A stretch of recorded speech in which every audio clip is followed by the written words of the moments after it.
po sa kanya dito mga pre, no? Oo. Sabi po ni Cram Nilyasol de Villa. Okay? Sabi niya dito mga pre, may sniper sana dyan. Patayin nyo yan, mga salot bangag. 'Di ba? So, nakikita nyo po yung mga pictures na yan. Dyan po siya nag-comment. So, sana may sniper daw po.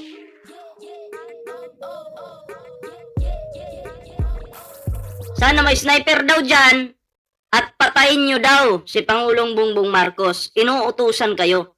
Ang Pangulo naglilibot para tumulong sa mga tinamaan ng bagyo tapos ganyan ka mag-comment, ipapapatay mo? 'Di ba? Gusto mong ipa-sniper na hayop ka? Oh? Tapos mag-uutos ka pa? Tarantado ka. Oh. Ito viral na po ito sa Facebook. Na-content ko po ito sa Facebook, ano? Oo. Hindi po ito tama. Ito mga ganitong klaseng mga komento. 'Di ba? Kasi simula po nung naging presidente yan si Digong, ang dami pong tao na naging bastos. 'Di ba? Na kahit wala na sila sa lugar, kahit mali na yung ginagawa nila, pinaninindigan pa ng mga hayop. Dahil po yan sa putang inang si Digong. Oh. Ang daming naniwala sa katarantaduhan ng hayop na yan. Ayun, ang daming mga umiidolo sa kanyang tanga ngayon. Di ba nakakahiya? May sniper sana dyan. So, dito po, sa komento niya na to mga pre, parang wini-wish niya na sana may sniper dyan sa lugar na yan. Oh. Patayin nyo yan, mga salot bangag. Di ba? So, may utos. Nag-uutos ka. Alam mo, kahit nag-uutos ka pa lang, krimen na ito eh. Oh. Di ba? Imagine, tama ba na sabihin ko ngayon, oh. Sana, halimbawa, kumakain ka sa Jollibee, hayop ka na etong nag-comment na to, no? Oh, ayan yung taong yan, kumakain si Cram. Oh, kumakain si Cram. Sniperin nyo, sana sniperin nyo yan. Patayin nyo nga yan. Tama ba yan? Siyempre, mabubuisit ka, di ba?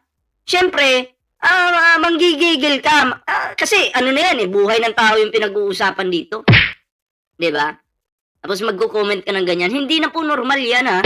Yung mga ganyang komento. Hindi na po normal yan. Ito'y katarantaduhan na ito. At pagiging bobo na po yung kanilang ginagawa pag ganyan. Ito po yung kanyang pangalan, mga pre, ito po. Yan po yung pangalan niya. Cram Nilyasol de Villa. Okay, nung nag-viral po siya, mga pre, ang putang ina, biglang nag-deactivate. Diba? Nag-deactivate ang hayop. Sa Facebook po, application. Pero sa Messenger, active po siya. Diba? Minessage ko nga ito eh. Sabi ko sa kanya, magtago-tago ka na sa puki ng nanay mo. Diba? Matapos ka mag-comment ng ganyan, tapos ngayon mag-de-deactivate ka, saan bayad mo, hayop? Kakala ko ba matapang ka? Ito po yung kanyang pagmumuka, ng isang hinayupak, na pangit, na pinutok ng kanyang nanay sa kanal. Yan po yung nag-utos na ipapatay si Pangulong Bongbong Marcos, ginagaya po si Inday Sayan. Diba? Sniper rin daw po ang Pangulo. Ang tanong, tama ba yung ginagawa mong hayop ka? Tama ba yan o may tama ka na sa utak? Diba? Hulihin putang ina yan at irehas. Dapat nga, patayin na to eh. Pasalamat ka pag gobyerno yung makahuli sa'yo, mabubuhay ka pa. Pero pag yung mga individual na taga-suporta ni Pangulong Bongbong Marcos, baka isalvage ka pa niyang hayop ka. Ha? Siyempre, yung mga sinasabi mo, ibabalik lang naman sa'yo. Huwag kang mag-deactivate. Patunayan mong may bayag ka. Tarantado. Diba? Kala siguro nito simple lang kung magbanta-banta. Hindi po normal yan ha. Yung magsasabi na patayin kita ngayon, Ipapatay nyo yan. Sana may sniper. Tingnan nyo. Yung mga wish ninyo sa inyo tumatama. Magwi-wish kayo sa kapahamakan ng Pangulo sa inyo tumatama. Anong sabi ng bakla na rallyista? Anong sabi? Lumindol na sana at mamatay na tayong lahat. Para yung Malacanang daw malindol. Sabi nila. Saan po tumama yung lindol? Diba sa baluarte ng mga Duterte? Niyanig sila doon. Oh. Diba? Sila ay niyug-yug. Oh. Sila ay kumbaga inalug-alug doon sa kanilang lugar. Kaya yung mga inosente pong tao nadadamay dahil sa wish ng mga engkanto na to. Oh. Yung mga inosenteng tao, 'di ba? Nadadamay dahil sa inyo. Ang ina nyo. Ako magwi-wish naman ako. Sana maging abo yung tatay nyo.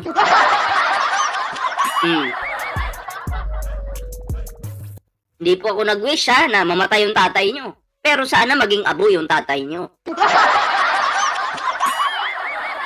Sana umuwing abo yung tatay nyo sa Pilipinas. Pero kung ako po yung masusunod, kahit abo, hindi ko tatanggapin eh. Oo. Kahit abo po, talagang dapat hindi yan iuwi sa Pilipinas. Oh. Mga DDS, putang ina nyo. Sana yung tatay nyo maging abo na. Binabalik ko lang naman sa inyo yung inyong mga wish na katarantaduhan. Diba? Inarma kayo dyan. Di pa kayo natuto. Nilindol na kayo dyan. Di pa kayo natuto. At eto pa yung malupit. Eto pa yung malupit Nilalait nila yung madumi daw yung madumi daw yung Luzon. Grabe daw yung baha sa Luzon. Grabe daw yung korupsyon sa Luzon. Grabe daw yung tapos nilalait pa nila yung mga pagpag dito na kumakain ng pagpag sa Luzon. No? Magnanakaw daw yung mga gobyerno. Tapos yung mga PBBM vloggers, sinasabihan nilang, kawatan kayo. Nakatanggap din kayo ng maleta.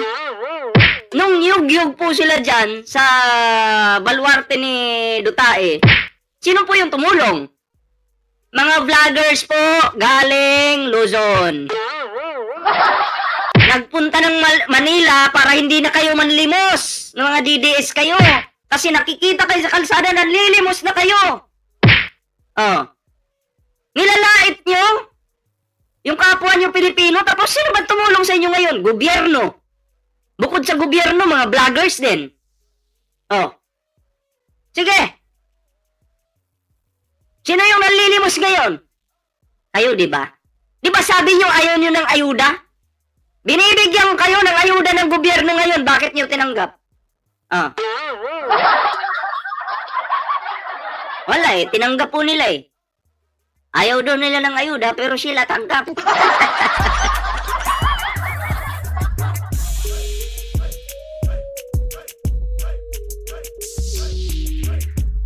Yan, pin natin to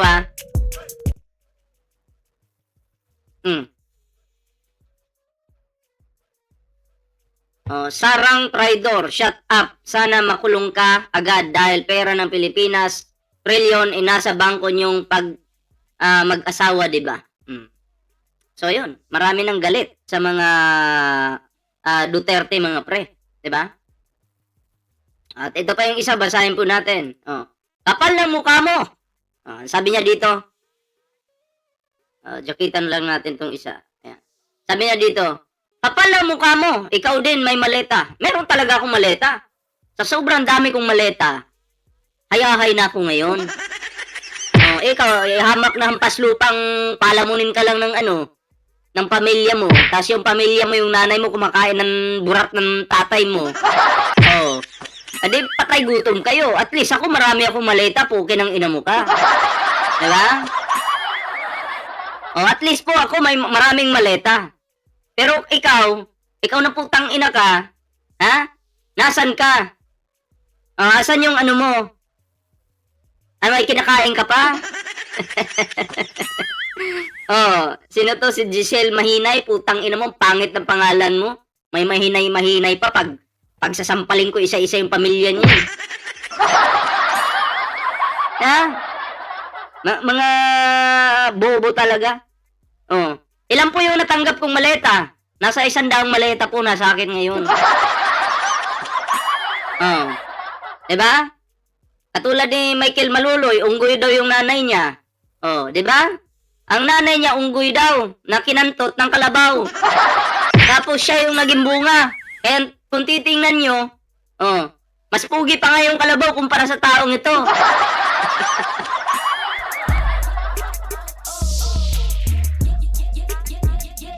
Welcome, pasok. Pasok mga suki, pasok, pasok. Oh? Tingnan natin yung tibay nyo. Tingnan natin yung tibay nyo pag pumasok kayo dito. Tingnan natin kung uubra ba kayo dito, mga putang ina nyo. Oh. Ano, buhay pa kayo? Abay, mag-comment.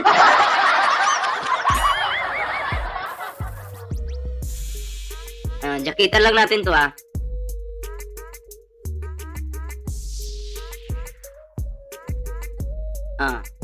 Oh, eto po, ah. Sabi ko nga sa inyo, mga pre, ako po, ngayon ko lang aaminin to sa inyo.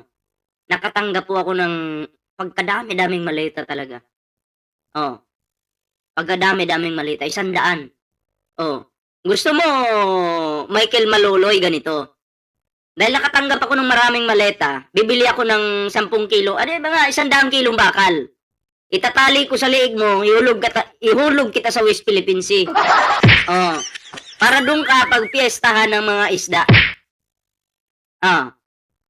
Kaya kong bilhin yung buhay mo, hayop ka. Kasi ang dami kong maleta, 100. Diba? Hahanapin kita. Hoy, Michael Maluloy, ipapahanap kita sa mga, bayaran kong tauhan. Papadakip kita, papatalian ko yung liig mo, papahulog kita sa West Philippine Sea para walang ebidensya. Umanda ka, ipapahanap kita. Buhay kang ilalaglag sa West Philippine Sea.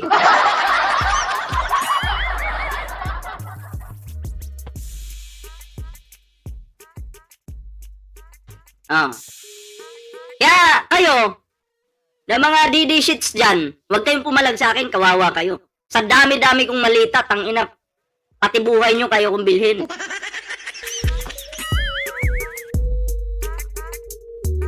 Ano? Papalag pa kayo? Huwag nyo nang subukan. Ang pasilutang kulangot lang kayo eh. Ha? Michael Maluloy.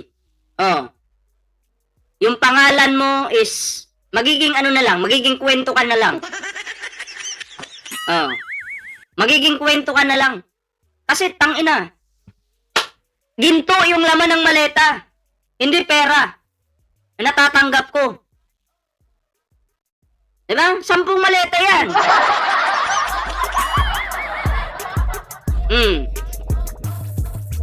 Papasama ko na to si Chris dyan. Papahanting ko na rin to. Para magsama-sama na yung mga patay gutom sa West Philippine Sea.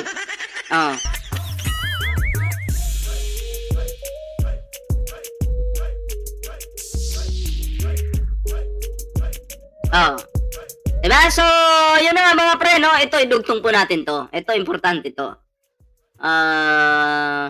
Ito po. Ayan. Ayan Gatchalian Black, pag-usapan po natin to. Gatchalian Black may reach 13 members soon. May reach 13 members soon. So, sabi po ni Gatchalian mga pre, ay mga DDS, makinig kayo ha. Merong galing dun sa kampo ni Kawatano nababaliktad. 'Di ba 12 na ngayon yung yung sinasabi niyong minority, 'di ba? Meron pang isa na babaliktad. Pag bumaliktad 'yun, magiging 9 na lang sila. Sa kabila. 'Di ba? Magiging 9 na lang. 9 versus 13. Ang layo, di ba?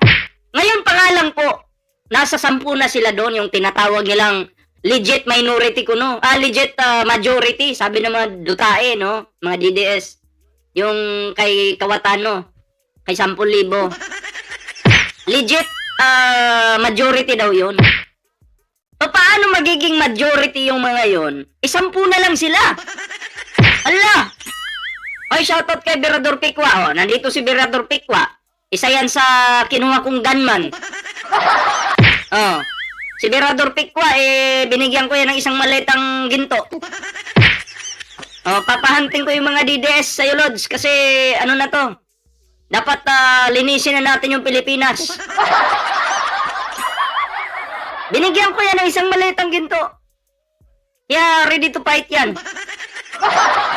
Shoutout po kay Zenny Tisner. Kay M. Suzuki, shoutout po.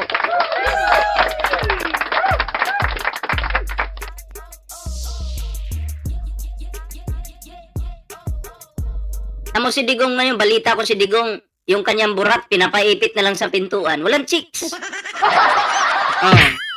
Tulungan nyo naman. Si Digong doon. Nalilibugan daw. Ayan po Bukod po kay Cheese Escudero, meron pa pong isa na lilipat. Okay? Para mabuo po yung 13. Soon. Ayun po yan kay Bam Aquino, mga preno. So, kabang-abang po ito. Marami na namang iiyak. Marami na namang magwawala. Marami na namang mababaliw. Diba? Kaya kayo mga DDS, wala kayong magagawa. Wala talagang gustong sumama sa inyo. Ngayon, tanong ko sa inyo, anong masasabi nyo si Cheese Escudero bumaliktad? Noon, pinupuri nyo si Cheese. Ngayon, galit na kayo. Relax! There's more! Marami pang babaliktad. Kaya yan si Sara Duterte, maliligwak yan. Yung pangarap nyo maging presidente, mukhang hindi na matutupad. Kasi sabi nyo noon, you're my president, Inday Saya Duterte. Sabi nyo, di ba? Pero hanggang pangarap na lang yun. Kasi, ang ending niyan, magiging presidente na lang siya ng CR. Yun yung bagsak niyan. Wala tayong magagawa. May impeach yan Di ba? Hindi po pwede magpresidente yung bobo. Yung uutal-utal. Hindi po pwede magpresidente yung walang utak. Hindi po pwede magpresidente yung mag-iitok-itok lang pag tinatanong. Di ba? Hindi pwede. Hindi po pwede magpresidente yung puro travel. Di ba? Tapos kung tatanungin mo sa ibang bansa, ang sagot niya, ang tanong, Ma'am, Vice President, ano pong masasabi nyo sa Pilipinas ngayon? Aba, ang matalinong sagot ni Sara, sabi niya, hindi ko man alam.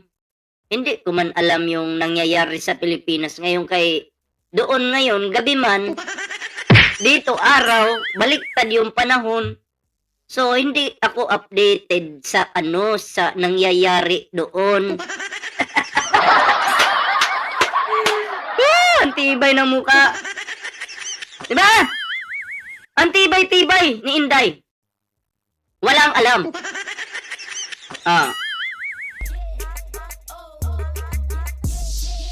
At eto pa po mga preno, idugtong po natin ito.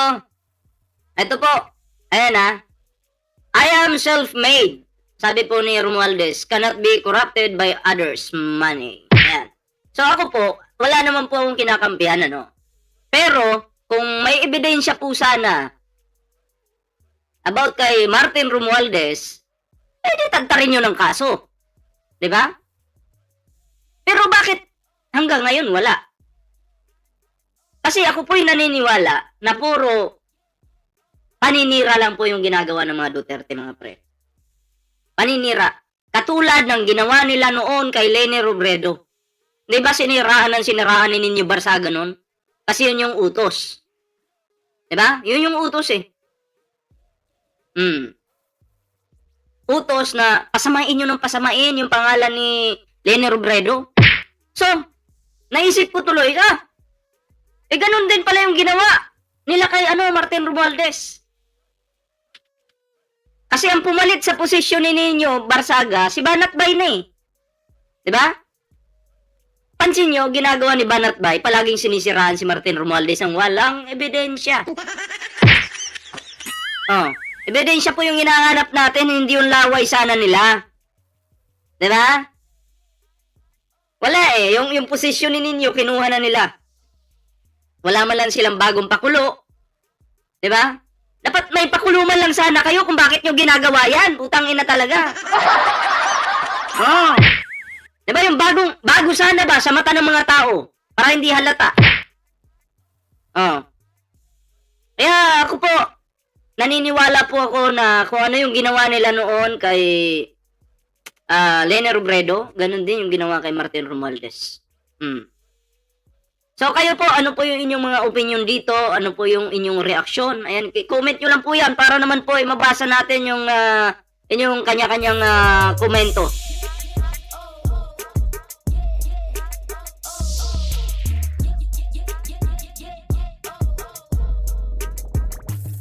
Ano to?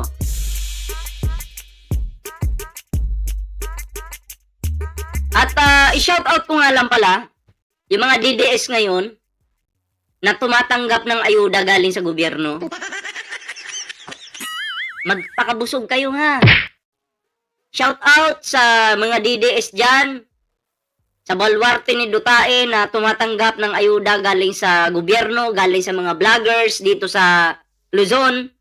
Magpakabusog kayo ha. Ang kakapal na mukha nyo. Lamon lang ng lamon. Lamon! Hala! Sige! Sarap ng kain, oh. Diba? Ang sarap ng kain. Ang tibay ng muka. Ang kapal-kapal ng pagmumuka.